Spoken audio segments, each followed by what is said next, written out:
প্রিয় শিক্ষার্থীবৃন্দ, আজকে আমরা আলোচনা করব আইন থেকে করের সংজ্ঞা, করের বৈশিষ্ট্য। আমরা অনেক সময় লক্ষ্য করি যে বিভিন্নভাবে প্রশ্ন আসে আমাদের। সেই প্রশ্নগুলো যেমন করের সংজ্ঞা দাও, করের বৈশিষ্ট্যগুলি আলোচনা করো। আবার কখনো দেখা যায় যে করের সংজ্ঞা দাও, করের উদ্দেশ্যাবলী আলোচনা করো। আমরা আগে জেনে নেওয়া দরকার যে করের সংজ্ঞাটা কি। আমরা জানি সরকারকে বিভিন্ন ক্ষেত্রে অর্থ ব্যয় করতে হয়, যেমন দেশের উন্নয়নের জন্য, দেশের প্রতিরক্ষামূলক কাজের জন্য, দেশের শান্তি শৃঙ্খলা স্থাপনের জন্য বিভিন্ন বাহিনীর পিছনে খরচ করতে হয়। অনুরূপভাবে দেখা যায় এ দেশের অর্থনৈতিক শক্তিকে চালু রাখার জন্য, দেশের মিল কারখানা প্রস্তুতির জন্য বা তৈরির জন্য সরকারকে বিভিন্ন ক্ষেত্রে অর্থ যোগান দিতে হয়। এই সমস্ত অর্থ যে সরকার যোগান দিয়ে থাকেন তার সবই আসে করের মাধ্যমে। এই সরকারের যে অর্থগুলা তার একটি উৎস হচ্ছে কর। সুতরাং সেই করের আমাদের একটি সংজ্ঞা জানা থাকা দরকার। এ দেশের জনগণ বা কোনো প্রতিষ্ঠান সরকারকে একটা অর্থ দিয়ে থাকে। সেই অর্থটা কাজে হয় সরকারি উন্নয়ন কাজের জন্য, দেশ পরিচালনার জন্য, কিন্তু সেটি অবশ্যই বাধ্যতামূলক প্রদেয়, কিন্তু জরিমানা না। তাহলে আমরা এই বিষয়গুলো যদি বিশ্লেষণ করি, দেখা যায় যে করের সংজ্ঞাটা কি আসে। সেই করের সংজ্ঞাটা হচ্ছে কোনরূপ প্রত্যক্ষ সুবিধার আশা না করে দেশের উন্নয়ন ও দেশ পরিচালনার জন্য জনসাধারণ বা কোনো প্রতিষ্ঠান বাধ্যতামূলক সরকারকে যে অর্থ প্রদান করে থাকেন তা হচ্ছে মূলত কর। এটা আমাদের বিষয়টি অত্যন্ত পরিষ্কার যে সরকারকে আমরা দিতে বাধ্য, কিন্তু এটা কোনো জরিমানা না। আমরা যদি কখনো কোনো মামলা মোকদ্দমায় অর্থদণ্ডের ক্ষেত্রে পড়ি বা অর্থদণ্ড হয়, সেটি একটি জরিমানা, কিন্তু এটি কিন্তু জরিমানা নয়। এটা আমরা দেশের উন্নয়নের কাজের জন্য নিজেকে সম্পৃক্ত করছি। আমরা করছি কি, এই দেশের কর দিয়ে দেশের সঙ্গে আমরা প্রতিনিধিত্ব করছি। সুতরাং এইভাবে যারা কর যোগ্য আয় করেন তাদের নিকট থেকে শুধু এই করটি আদায় করা হয়ে থাকে। এছাড়াও বিভিন্ন ধরনের কর আছে, যেমন ভ্যাট থাকে এবং অন্যান্য বিভিন্ন ধরনের কর সরকার আদায় করে থাকে। যেমন বৈদেশিক জাহাজ এই দেশে যখন ভিড়ে তখন তাদের কাছ থেকে একটা কর আদায় করে থাকে। এই সমস্ত উৎস সব হচ্ছে করের সরকারি উন্নয়নের জন্য এবং দেশের পরিচালনার জন্য এবং প্রতিরক্ষা ব্যবস্থাকে শক্তিশালী রাখার জন্য। আচ্ছা, তাহলে আমরা দেখি করের কি কি বৈশিষ্ট্য আছে। সেই বৈশিষ্ট্যগুলো যেমন আমরা এক নম্বরে বলতে পারি অর্থদণ্ড নয়। সরকারকে আমরা যে বিষয়টা দিচ্ছি সেটি অবশ্যই অর্থদণ্ড না। আমরা দিচ্ছি আমি ট্যাক্সেবল ইনকাম করি, করযোগ্য আয় করি, এই জন্য সরকারকে আমি অর্থ দিচ্ছি। কেন দিচ্ছি? এই দেশের উন্নয়নের জন্য। আমি এই দেশের নাগরিক, এই জন্য আমি সরকারকে এটা দিচ্ছি বাধ্যতামূলকভাবে। যদি আমি না দেই আমার বিরুদ্ধে মামলা হবে, আমি জেল এবং জরিমানা হবে আমার বিরুদ্ধে। এই জন্য আমি বাধ্যতামূলক দিতে বাধ্য, কিন্তু অর্থদণ্ড হিসাবে আমি দিচ্ছি না।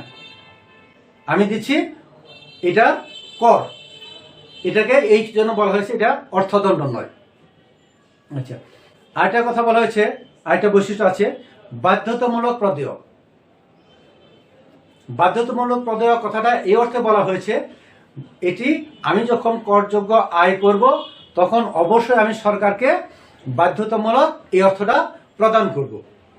আমি যদি করযোগ্য আয় না করি তাহলে আমাকে কখনোই এই বাধ্যতামূলক অর্থ আমাকে দিতে হবে না। আর যদি এই বাধ্যতামূলক করযোগ্য আয়ের হিসাব অন্তে আমি যদি সরকারকে এই অর্থটা প্রদান না করি তাহলে সরকার আমার বিরুদ্ধে আইনগত ব্যবস্থা গ্রহণ করে আমাকে জরিমানা করতে পারবেন এবং জেলও দিতে পারবেন, যেটি আমাদের এই আয়কর আইনেই বিধান দেওয়া হয়েছে। আচ্ছা, তারপরে বৈশিষ্ট্যের মধ্যে আমরা আরেকটা কথা বলতে পারি রাজস্বের উৎস। আমরা সংজ্ঞার ক্ষেত্রে আলোচনা করেছিলাম যে সরকারের বিভিন্ন উৎস আছে আয়ের, রাজস্ব তার মধ্যে একটি উৎস, যা আমরা কর হিসাবে গণ্য করি। রাজস্বের উৎসটা হচ্ছে যে আমরা যখন করযোগ্য আয় করি তখন আমাকে এই রাজস্ব দিতে হচ্ছে। সরকারের বিভিন্ন খাত থেকে যে রাজস্ব আয় করে থাকেন এই কর তার একটা উৎস। এই কারণে বলা হয়েছে এখানে এটি রাজস্বের একটা উৎস। সরকার যা আয় করেন সবই রাজস্ব, কিন্তু এই করটা হচ্ছে রাজস্বের একটা উৎস। তারপর আরেকটা বৈশিষ্ট্য বলার কথা বলা হয়েছে প্রত্যক্ষ প্রতিদানহীন।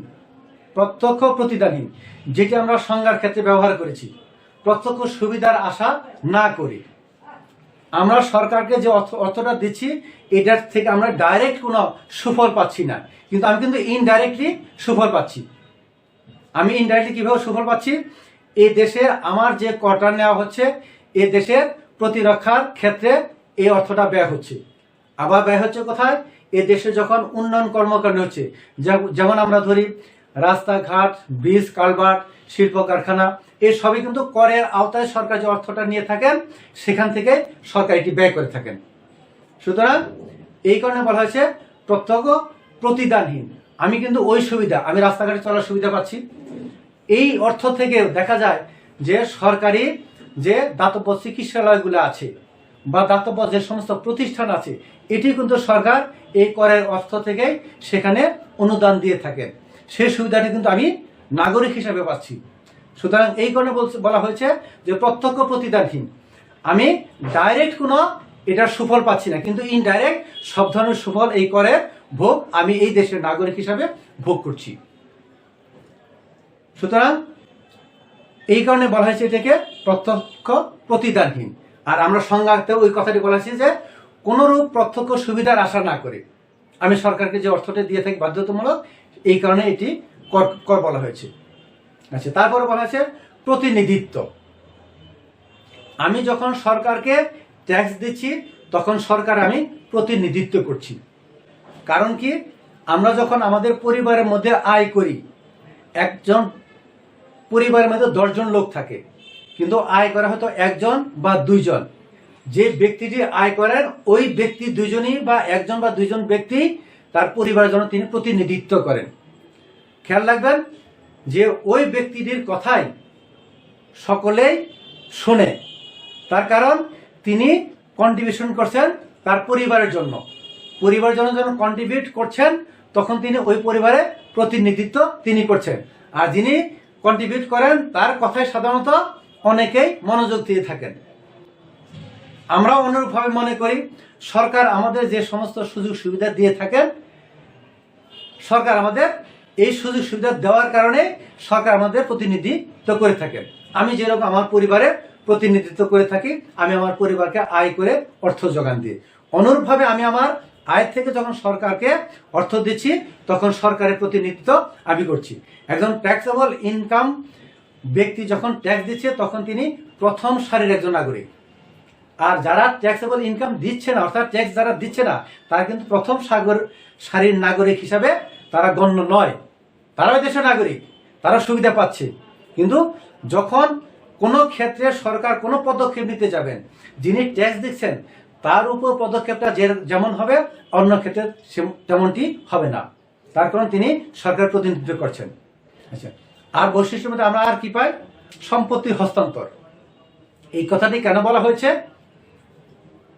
আমার সম্পদ আমি যখন সরকারকে দিচ্ছি তখন একটা ট্রান্সফার হচ্ছে আমার এখান থেকে কোথায় যাচ্ছে? সরকারের মধ্যে যাচ্ছে। আমি কি আকারে দিচ্ছি? ট্যাক্স আকারে দিচ্ছি বা কর আকারে দিচ্ছি। কেন দিচ্ছি? আমি ট্যাক্সেবল ইনকাম করি, এই কারণে দিচ্ছি আমি। সুতরাং আমার সম্পত্তিটা হস্তান্তর হয়ে কোথায় যাচ্ছে? সরকারে যাচ্ছে। আর সরকারের মধ্যে ইতিপূর্বে যে শব্দটা আমরা ব্যবহার করলাম প্রতিনিধিত্ব, সেই প্রতিনিধিত্ব আমরা সরকারের মধ্যে করছি। আর কিভাবে করছি? আমার সম্পত্তি হস্তান্তরের মাধ্যমে, সরকারকে আমি অর্থ প্রদান করে করের মাধ্যমে। আরেকটি বৈশিষ্ট্য আছে আমাদের পূর্ব নির্ধারিত নির্ণায়ক। পূর্ব নির্ধারিত নির্ণায়কটা কি? যে কোনো ট্যাক্স দেওয়ার ক্ষেত্রে একটা নির্দিষ্ট সময়সীমা দেওয়া থাকে। আমাদের সময়সীমাটা কেমন? 1 জুলাই থেকে শুরু করে 31 জুন পর্যন্ত আমরা এই ট্যাক্সের সময়সীমা, যে এই সময়ের মধ্যে আমি যে ট্যাক্স যে আয় করব আমাকে তার প্রেক্ষিতে ট্যাক্স দিতে হবে, এবং কোন সময়টাতে দিতে হবে এটা আমাকে আইনে নির্ধারণ করে দেওয়া হয়েছে। এই কারণে বলা হয়েছে যে এটি হচ্ছে পূর্ব নির্ধারিত নির্ণায়ক। এই পূর্ব নির্ধারিত নির্ণায়কের ক্ষেত্রে আরো একটি কথা বলা হয়েছে যে এটি নির্ধারণ করা হয়ে থাকে এক এক বছরের জন্য এক এক রকম। প্রতি বছরে বলা হয়ে থাকে যে ট্যাক্সেবল এত টাকা ইনকাম হলে পরে আমাকে ট্যাক্স দিতে হবে। যেমন এবার আসছে 2,65,000 টাকা আয়ের উপরে আমাকে ট্যাক্স দিতে হবে, সাধারণ ব্যক্তি যিনি। আবার যদি নারী হন সেই ক্ষেত্রে 3 লক্ষ টাকা। আবার যদি মুক্তিযোদ্ধা হন তার ক্ষেত্রে 3.5 লক্ষ টাকা। যদি প্রতিবন্ধী ব্যক্তি হন সেক্ষেত্রে 3 লক্ষ টাকা। এরকম বিভিন্ন ব্যক্তি বিশেষে বা ক্যাটাগরিক্যালি তাদের আয়ের ভিত্তিতে তাদের ট্যাক্স দেওয়া আছে। আবার আরেকটা পূর্ব নির্ধারণ নির্ণয় হিসেবে বলা হয়েছে যে বিষয়টা, আমি যদি ট্যাক্সেবল ইনকাম থেকে 5 লক্ষ টাকা পর্যন্ত ইনকাম করি তাহলে আমাকে একটা রেশিও হিসাবে দিতে হবে 10% বা 12%। যদি তার চেয়ে বেশি ইনকাম করি সেই ক্ষেত্রে আমাকে 15% বা 18% দিতে হতে পারে। এরকম নির্ধারিত নির্ণয় করা থাকে আমাকে কত আয়ের উপর কত পার্সেন্ট হারে আমাকে ট্যাক্সটা দিতে হবে। এই কারণে বলা হয়েছে করের বৈশিষ্ট্যের ক্ষেত্রে পূর্ব নির্ধারিত নির্ণায়ক। আরেকটা বৈশিষ্ট্যের কথা বলা হয়েছে বিশেষ উদ্দেশ্য সাধনের হাতিয়ার। বিশেষ উদ্দেশ্য সাধনের হাতিয়ার কেমন? যেমন আমাদের দেশে অনেক সময় অনেক ধরনের প্রাকৃতিক দুর্যোগ হয়। প্রাকৃতিক দুর্যোগের কারণে আমাদের অর্থনৈতিক মন্দা দেখা দেয়। তখন এই অর্থনৈতিক মন্দার ক্ষেত্রে আমরা কিভাবে দেশের উন্নয়নটাকে সঠিকভাবে এগিয়ে নিয়ে যেতে পারবো, আমাদের শিল্প কারখানা মিল ইন্ডাস্ট্রি যা আছে তা যেন মুখ থুবড়ে না পড়ে প্রাকৃতিক দুর্যোগের কারণে।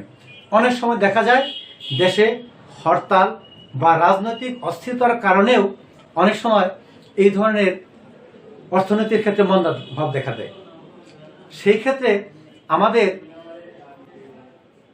এই অবস্থার প্রেক্ষিতে আমরা যেন মোকাবেলা করতে পারি, আমাদের উন্নয়ন যেন বাধাগ্রস্ত না হয়, এই কারণে এই কথাটা বলা হয়েছে যে এই করটা হচ্ছে বিশেষ উদ্দেশ্য সাধনের হাতিয়ার। অর্থাৎ অবস্থা ভেদে যেন আমি এই ট্যাক্সটা ব্যবহার করতে পারি এই দেশের উন্নয়নের চাকাটাকে আমি গতিটাকে সঠিক রাখতে পারি, যাতে এটা আমাদের বাধাগ্রস্ত না হয়। আবার অনেক সময় দেখা যায় দেশের উন্নয়নমূলক কিছু কিছু বড় বড় কাজ করতে হয়। যেমন ইতিপূর্বে দেখা গেছে বঙ্গবন্ধু যমুনা সেতু করা হয়েছে। সেই ক্ষেত্রে কিন্তু এইভাবে বিভিন্ন জনগণের কাছ থেকে ট্যাক্স আদায়ের মাধ্যমে বা কর আদায়ের মাধ্যমে ওই সেতুর নামে কর আদায়ের মাধ্যমে এটাকে সরকার যোগান দিয়েছে। তাহলে বিশেষ উদ্দেশ্যটা আমাদের কি ছিল? সেটা হচ্ছে আমাদের একটা বঙ্গবন্ধু সেতু করা, এটা আমাদের বিশেষ উদ্দেশ্য ছিল। সেই উদ্দেশ্যের প্রেক্ষিতে কিন্তু এই করগুলা আদায় করা হয়েছে।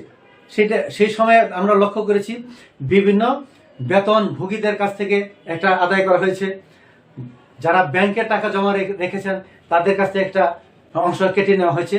এইভাবে এই করটা আদায় করা হয়েছে। বর্তমানে আমাদের কি চলছে? পদ্মা সেতু, আমাদের স্বপ্নের পদ্মা সেতু। এই স্বপ্নের পদ্মা সেতু কিন্তু আমাদের দেশের অর্থায়নে হচ্ছে। আর সেই অর্থায়নটা কিভাবে আসছে? এই করের মাধ্যমে। আমরা সেই করের হারটাকে বৃদ্ধি করে সরকারে আদায় করছি। কার কাছে আদায় করছে?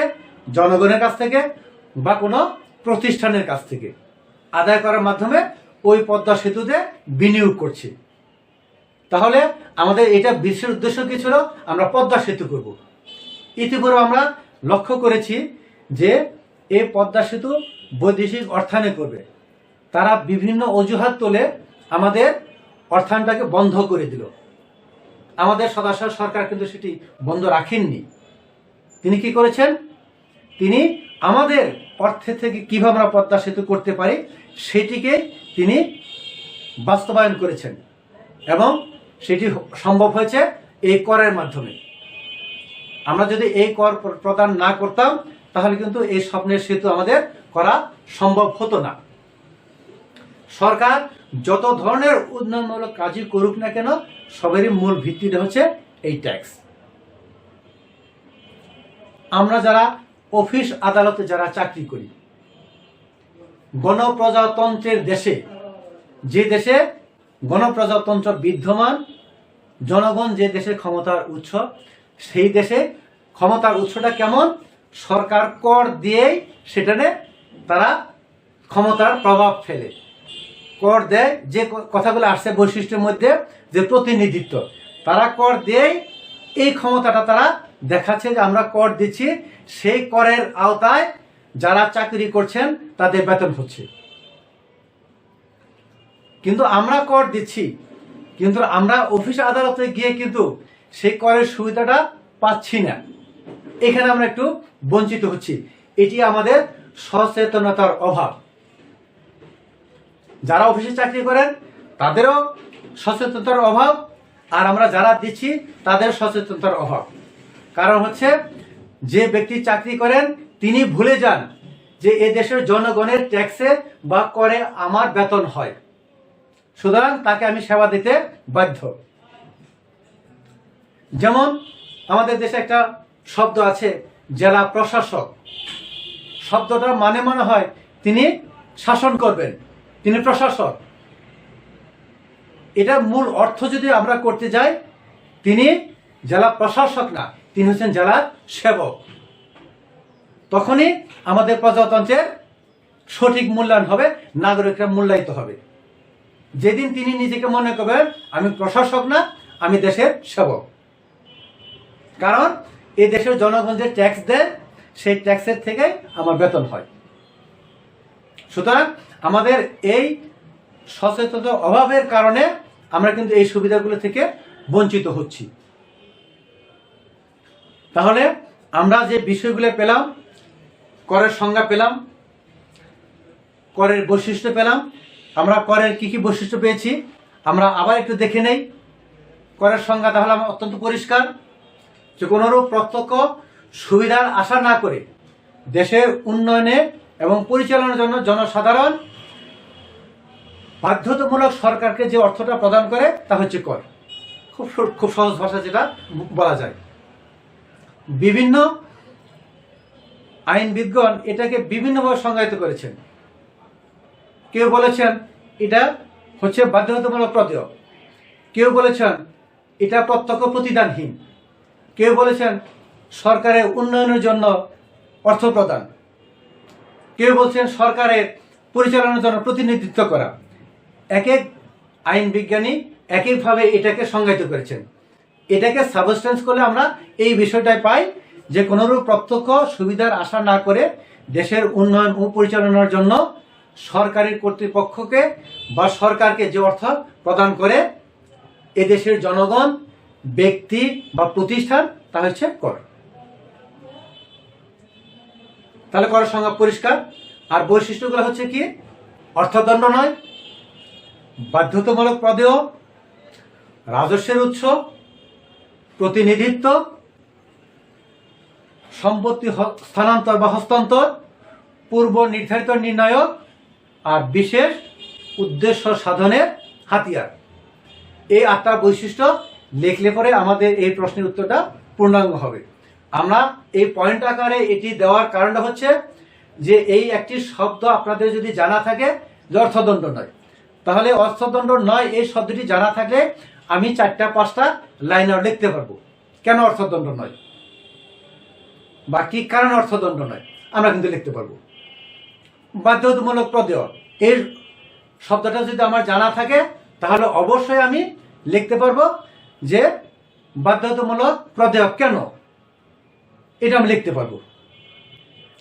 আর রাজস্বের উৎস এই শব্দটা যদি আমার জানা থাকে তাহলে আমরা জানি যে কি রাজস্বের বিভিন্ন উৎস আছে, কর তার একটা উৎস। এইভাবে আমরা 2-3টা লাইন লিখতে পারবো। তারপর আমরা বলেছি কি প্রত্যক্ষ প্রতিদানহীন, এই ওয়ার্ডটা যদি আমার জানা থাকে তাহলে আমি অবশ্যই লিখতে পারবো যে প্রত্যক্ষ প্রতিদানহীন বলতে কি বোঝায়, কেন শব্দটি ব্যবহার করা হয়েছে, সেক্ষেত্রে আমি 2-3টা লাইন লিখতে পারবো। তারপরে বলা হয়েছে কি সম্পত্তি হস্তান্তর। সম্পত্তিটা কিভাবে হস্তান্তর হচ্ছে? ট্যাক্স দেওয়ার মাধ্যমে। এইভাবে আমি আরো 2-4টা লাইন সম্পত্তি হস্তান্তর লিখে এখানে আমি লিখতে পারবো। তারপর বলা হয়েছে কি পূর্ব নির্ধারিত নির্ণায়ক। এই শব্দটি যদি আমার জানা থাকে পূর্ব নির্ধারিত নির্ণায়ক বিষয়টা কি, তাহলে আমি অবশ্যই লিখতে পারবো। সেখানে 2-4টা লাইন লিখলাম, তাহলে আমার বিষয়টা এসে গেল। বিশেষ উদ্দেশ্য সাধনের হাতিয়ার। আমি কিন্তু এই ক্ষেত্রে 2টি উদাহরণ ব্যবহার করেছি বিশেষ উদ্দেশ্য সাধনে। একটা বঙ্গবন্ধু যমুনা সেতু, আর একটা হচ্ছে পদ্মা সেতু। এরকম আমাদের আরো অন্যান্য কর্মকাণ্ড হতে পারে, সেই কর্মকাণ্ডের ক্ষেত্রে কিন্তু আমরা এই বিষয়গুলো ব্যবহার করতে পারি। আর কোনো রাইটার এর চেয়ে আরো 2-4টা বৈশিষ্ট্য বেশিও লিখতে পারে, বা আপনাদের জানা থাকলেও আপনারা এই 2-4টা বৈশিষ্ট্য বেশি লিখে আর 2-4 লাইন লিখে দিলেন। সবসময় খেয়াল রাখবেন একটি সংজ্ঞা দেওয়ার পরে এই বিষয়টাকে আপনারা পয়েন্ট আকারে লিখবেন। পয়েন্ট আকারে লিখবেন এই কারণে যে একজন এক্সামিনার যখন খাতা দেখেন তখন কোনো অবস্থাতেই হুবহু প্রতিটা লাইন তার পক্ষে পড়া সম্ভব হয়ে থাকে না, আর পড়ার সম্ভাবনা বিধায় তারা সাধারণত পয়েন্টগুলোকে দেখেন।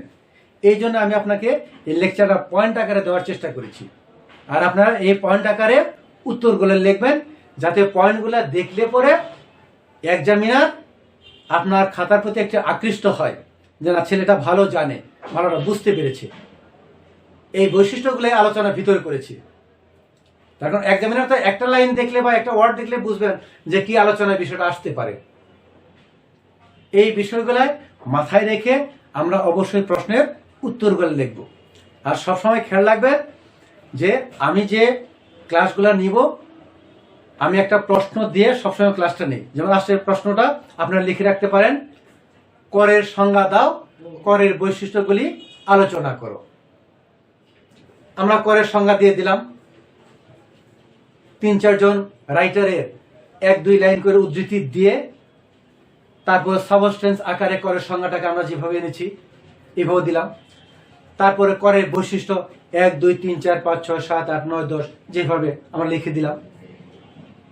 লেখার পরে ওই প্রতিটা বৈশিষ্ট্যের প্রেক্ষিতে আমরা 2-4টি করে লাইন লিখে দিলাম, তাহলে আমার পূর্ণাঙ্গ প্রশ্নটা এসে গেল। এটি হচ্ছে মূলত আজকের আপনাদের ক্লাসের আলোচ্য বিষয়। সুপ্রিয় শিক্ষার্থীবৃন্দ, আজকের জন্য এখানেই শেষ। সবাই ধন্যবাদ।